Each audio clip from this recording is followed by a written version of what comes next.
Sickness in the form of diseases is what keeps the health system going, especially in the modern world. It is one giant, grinding, money making machine, and we suffer because of it.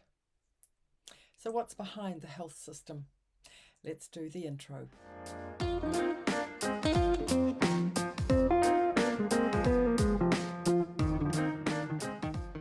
Hi, it's Fee here, the healthy vegan author and creator of the Gold Card Vegan Resource website. One word, sickness. So let's be more specific on that. Diseases, especially the modern ones. These are the things that keep the health system healthy and thriving.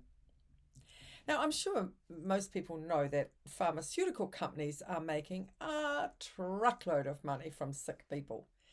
But if you think about it, everyone in the system makes money by keeping people sick. I genuinely feel sorry for doctors. Most of them go to medical school with love and compassion as their driving force. But when they come out the other end and get into practice, they realize that they can't actually heal their patients, or most of them. Please don't get me wrong here. They are geniuses at fixing anything that's broken. They can put things back together and they do some absolutely brilliant stuff. They've got excellent machinery that they use, and they're usually pretty good at diagnosing the problem. Although sometimes it can actually take a long time and they can get it wrong. But overall, doctors are pretty good at it. So let's see how this cumbersome health industry works and why it's imperative that people stay sick. Now, the money flows through the system.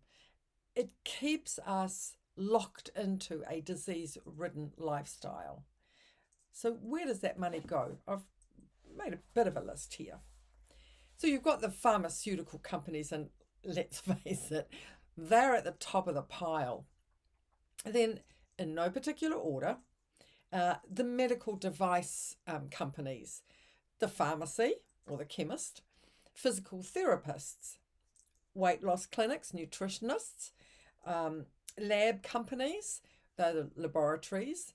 You've got doctors and nurses and technicians, but you've also got the board members and those who run the hospital, the admin staff. Of course, there is the insurance companies, that's a biggie, and in some countries, even the politicians. Now, there's plenty more along the chain, from cleaners to surgeons to researchers. The list really is quite endless. Now, in my opinion, the medical industry creates fear, and people feel that they can't take care of their own health and they need expert advice from their doctor. Or many can't afford to go to the doctor, they go to the pharmacy or the supermarket to get their medication. It's very rare for patients in any part of the system that they're in to question. They do as they are told because they believe the doctors know best. Now, America and Aotearoa New Zealand are the only places in the world that are allowed to advertise pharmaceutical drugs aimed at the consumer. We have pharmaceutical drugs advertised on our TV. It's true. And I always try to read the fine print at the bottom of the ad, which tells of like the side effects or don't take when. The trouble is, half the time, the ad isn't on long enough for me to read it all. Now, that's kind of scary. Many other countries have public service announcements on their TV encouraging people to eat better, to be kind, respect your elders, go home and have dinner with mum and dad. But sadly, where I live, they don't do that. Now, there are two roads you can go down in order to sort of deal with this diseases. One is you can start on blood pressure meds, by age 40. You can suffer from back pain and knee pain due to obesity by the age of 45. You can take cholesterol meds by the age of 50, suffer minor heart attacks, some of which you won't even notice, and undergo a few surgeries by the time you've got to 60. Then it's on to chemo and radiation for cancer by 70, if it hasn't already got you earlier. Of course, by now, you've probably already been diagnosed with diabetes, and you finally die in the hospital if you make it to 80. Now, I'm not saying this will happen to you, and it doesn't happen to everyone, and many people live beyond 80, but usually they are well medicated. The odds are you will be on medication for something by the time you're 50 to 60. There is another option. Number 2.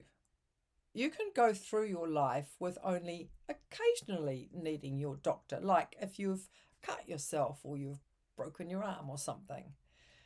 You can go through life having never been hospitalized or seriously medicated for major illnesses. You can live a long and happy life.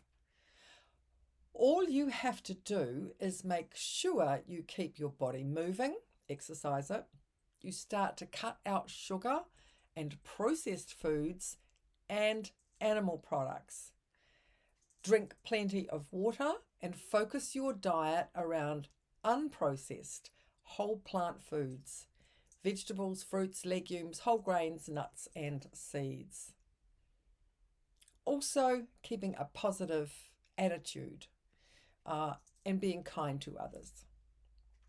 But eating this way with whole food, plant-based, has been thoroughly researched, and it's the only diet proven not only to stop, but reverse heart disease and other oh so common diseases.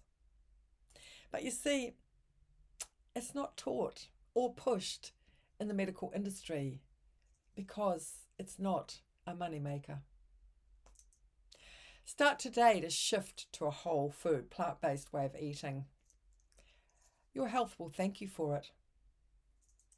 Take care. Remember to have great food, make it plant-based, and be compassionate to all animals. Bye for now.